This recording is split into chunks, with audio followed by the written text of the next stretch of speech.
Welcome to Writing with William. I'm William.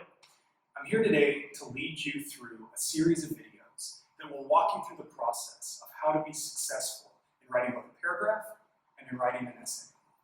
And so today, my goal with you is simple.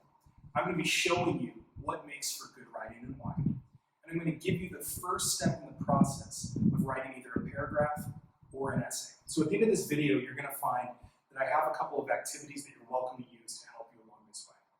So to begin with today, I want to start with a few observations about writing before we just jump into the process. Now first, let me warn you, this is for academic writing. So if you're a middle schooler, high schooler, even college-age student that's worried or struggling or wanting to learn more about how to write successfully in an academic environment, these videos are for you. Now, as soon as I say academic writing, a lot of people get turned off because they think of it as very rigid and it has to be a very specific way. And there is a little truth to that. That's why if you've been in a class, you've probably been shown like structures with topic sentences and paragraphs with evidence and commentary in very specific places.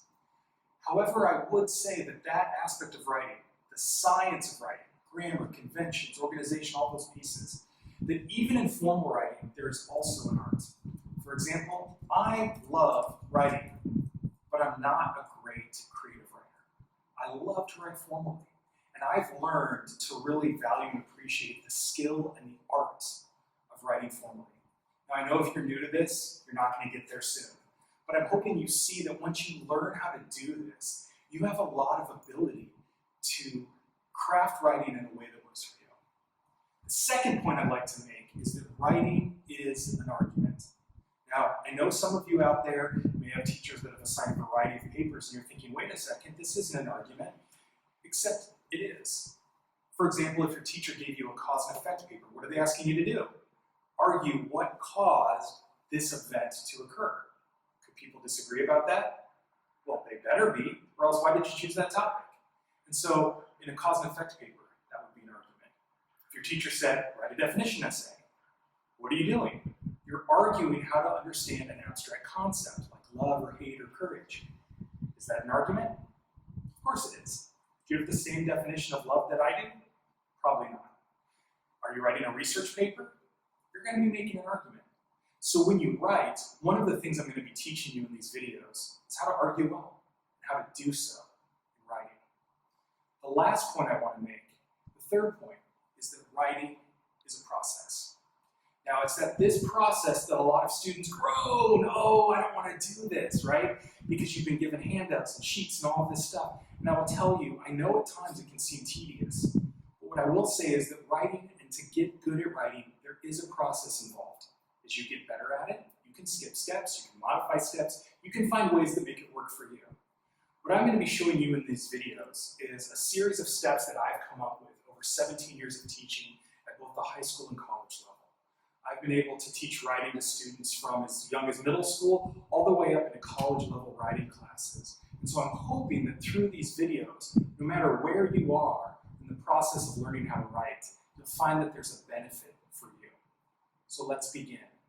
What is this process with writing? So what is this process of writing? Well, if you take a look at the handout that I've created for you, this says how to write a good paragraph. And I'll tell you, it's really about the same process to write a good essay.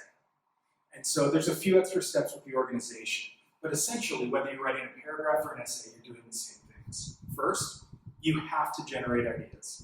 And I realize if you're doing research, there's going to be additional steps for that later on. But to begin anywhere, you have to generate ideas. Second, you have to construct a topic sentence. This topic sentence I like to think of as a working topic sentence early, because your topic sentence will change oftentimes as you start to develop and flesh out your argument. Third step in the process, identify supporting evidence. Fourth, create commentary. Fifth, connect the dots. In this step, you take all of the work that you've done so far and you piece it together into a paragraph form. Last step, and in some ways, as important as the first five, if not more so, you have to edit and polish the finished product. So often younger students don't like to look at their work and go back to it again, but you have to do that. These are the steps to writing a good paragraph and writing a good essay. Okay, so after showing you that handout that kind of overviews the whole writing process, where do we begin? Well, the first step, whenever I teach a class, is I teach students how to do what I call a brain dump. Brain dump's kind of a weird word, though I think I've heard it bantered around before, but usually you hear the word brainstorm. The reason why I avoid the word brainstorm is because oftentimes you're given a graphic organizer and forced to fit your thoughts into it. Now, don't get me wrong, graphic organizers can be helpful, and some of you may like those. But what I've found is that oftentimes they stymie a student. It forces you into a box before you're even ready for that box. I know it, for me as a writer, I don't like graphic organizers personally. And so what I give my students is something that I call a brain dump. What is a brain dump? It's simple. What you do is you take whatever the topic is of your paper. Again, if it's a causal paper, if it's an argument paper, if it's a research paper, whatever it is, and you've narrowed your essay down or paragraph down to a topic. The first step is to generate ideas. And the way that you do that is you dump everything in your brain onto the page. So if you'll notice at the bottom of the screen in our comments section, I've created for you a brain dump template. Realistically, you could just use a blank sheet of paper. But what a brain dump does is it's where you sit down and pick up a pen or pencil, and for a solid 10 to 15 minutes, uninterrupted, without stopping, you write everything down that pops into your head. That's what you do. Don't edit it, don't judge it, don't dismiss it, don't go through it. Your job is to simply, it's like connecting your pencil to your brain. Your job is to simply write down literally everything you get. That's why I use the word dump. You dump the words onto the page. And so as you're doing this, often I've found students when they do it for the first time or two, they're very reluctant to be fully honest with whatever it is they're thinking. But I would encourage you to do that. There's no wrong answers, literally none.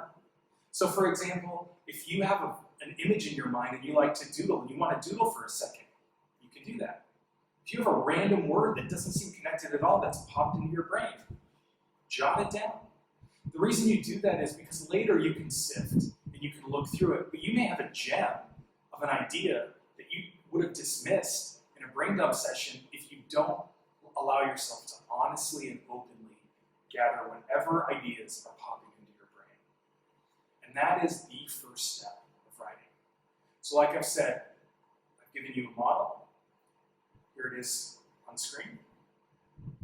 You'll notice with this student that this student had an idea, a topic at the top of the page. And then from this topic, you'll notice that there are questions posed. There is little doodling on the page. There are words that are associated with it. It looks like perhaps the student used an anecdote. Also referenced something that they saw in culture. So there's a lot of different pieces that this student incorporated into the brain dump. So now, what's your first step? Whether you're a student in a classroom or you're at home, you need to figure out, what are you writing? What's your topic? What's your task? And then generate ideas. And in our next video, I'll teach you what to do next. Thanks for watching.